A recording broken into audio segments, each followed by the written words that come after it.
Добрый вечер. 18 ноября, 995-й день аннексии Крыма. Время новостей. Смотрите в выпуске. В Таллине презентовали проект по созданию стратегии народной дипломатии крымских татар.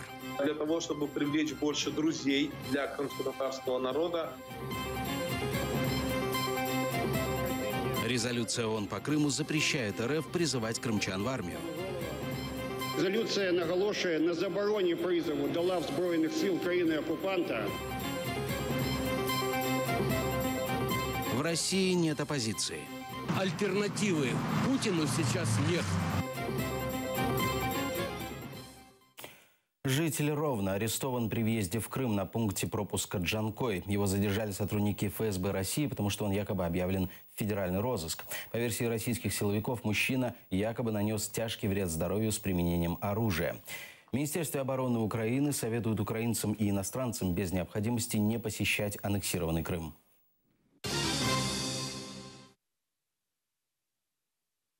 Одного из фигурантов так называемого дела Хизбут-Тахрир Арсена Джепарова отвезли на скорую операцию. По словам адвоката Эмиля Курбединова, у 25-летнего мужчины серьезный нарыв, который может привести к заражению крови. В СИЗО на это не обращали внимания. После того, как состояние здоровья Арсена ухудшилось, его отвезли в 6-ю городскую больницу Симферополя. Арсен Джепаров в настоящее время находится в больнице.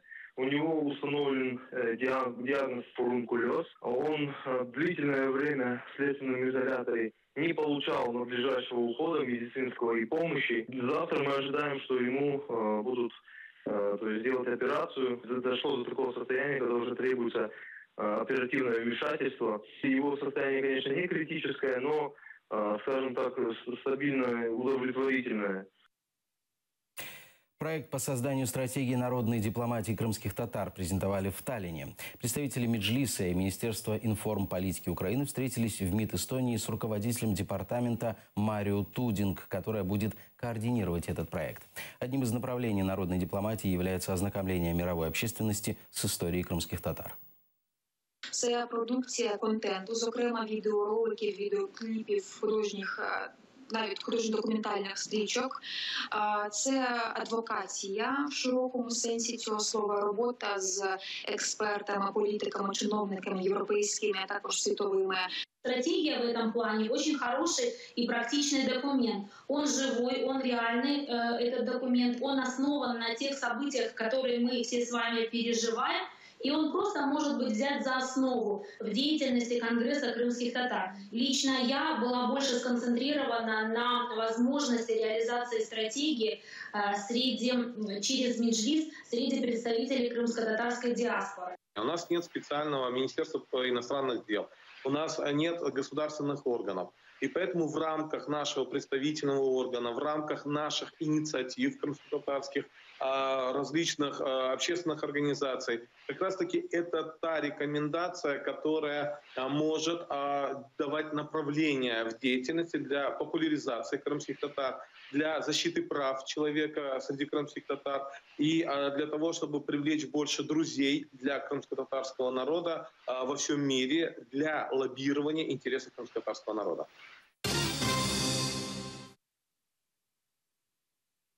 В ОБСЕ предупредили о возможном наступлении боевиков на Мариуполь. Посол США при ОБСЕ Дэниел Берр заявляет, российско-сепаратистские силы наращивают боевую мощь в этом районе. Кроме того, ОБСЕ зафиксировало более 30 тысяч человек в военной форме, пересекших границу между Украиной и Россией. Боевики снова начали использовать запрещенные Минскими договоренностями системы залпового огня «Град». Об этом сообщил глава Донецкой военно-гражданской адміністрації Павел Жебрівський.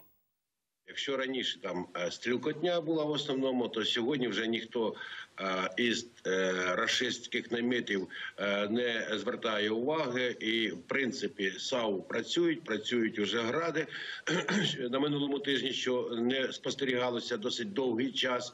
І, власне, на заборонені Мінськими угодами калібри застосовуються постійно.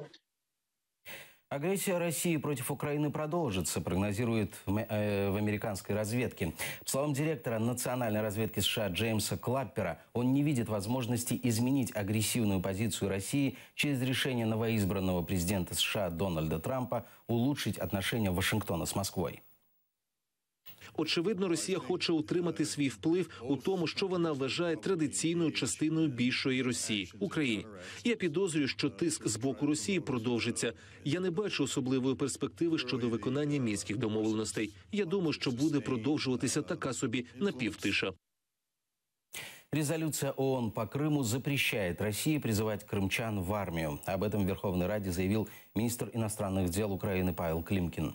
В принятом документе на Третьем комитете ООН говорится о нарушении прав человека в оккупированном Крыму и запрете Меджлиса. Резолюція наголошує на забороні призову до лав Збройних сил країни-окупанта на окупованій території.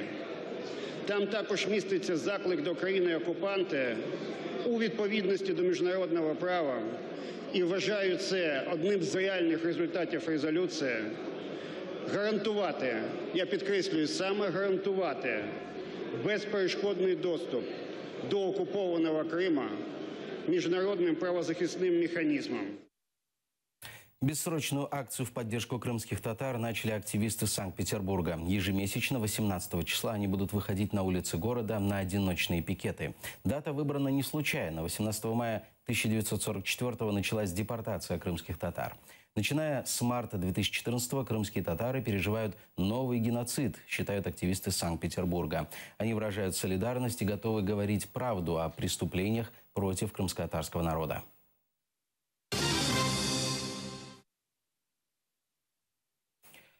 В России нет оппозиции. Журналисты «Радио Свобода» спросили у жителей Москвы, кто после смерти Бориса Немцова возглавляет российскую оппозицию. Большинство из опрошенных считают, что в России нет оппозиционной политической силы. У нас нет реальной оппозиции. Понимаете? Альтернативы Путину сейчас нет. Нет того климата, когда оппозиция могла бы создаться. Мне кажется, оппозиции у нас нет. Я не вижу других взглядов каких-то. Оппозиции нет. Есть абсолютно сервильная среда, которая, пытается, в общем-то, оппозиция – это та категория, которая что-то предлагает свое, новое. Россия пытается получить контроль над оппозиционерами, сбежавшими в Украину. Об этом сегодня на слушаниях в парламентском комитете по правам человека, национальных меньшинств и межнациональных отношений заявил народный депутат Рифат Чубаров. Россия требует от Киева выдать россиян, нашедших здесь убежище. Среди них большинство мусульмане, которых ФСБ обвиняет в экстремизме и терроризме. Останні 1,5 роки різко збільшилася кількість запитів з боку Російської Федерації до України. Я не можу стверджувати про те, що є пряма співпраця щодо обміну даними персональними. Я не почув жодних сумнівів в тому, що в тих випадках, коли українська держава видає Росії видає тих, кого вона запитує, я не побачу жодних сумнівів в тому, що цим людям загрожує, з боку представників правоохоронних органів, що їм там загрожує небезпека.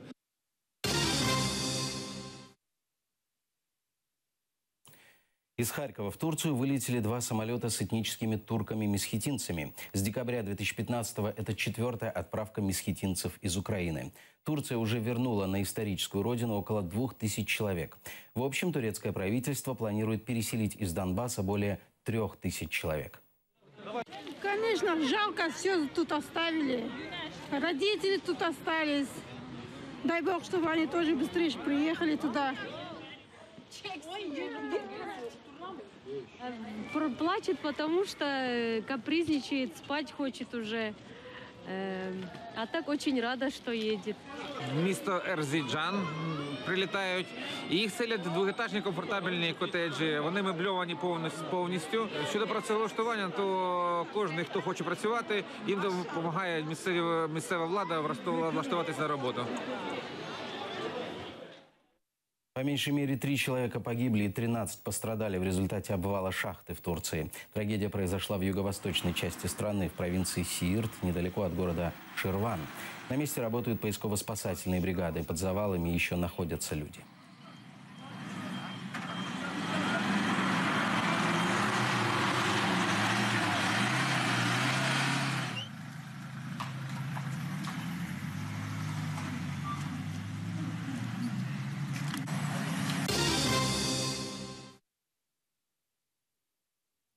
Эрвин Кадыров мечтает научиться ходить. У мальчика комплекс тяжелых заболеваний. За свои 12 лет Эрвин перенес 20 сложных операций в Израиле, Москве, Киеве и Крыму. Сегодня он продолжает бороться с недугом и делает успехи. Прогнозы врачей хорошие. Мальчику необходим еще один этап операции. Мама, воспитывающая его сама, не имеет столько средств. Она обращается за помощью ко всем неравнодушным. Контакты размещены на сайте ervin1.ru.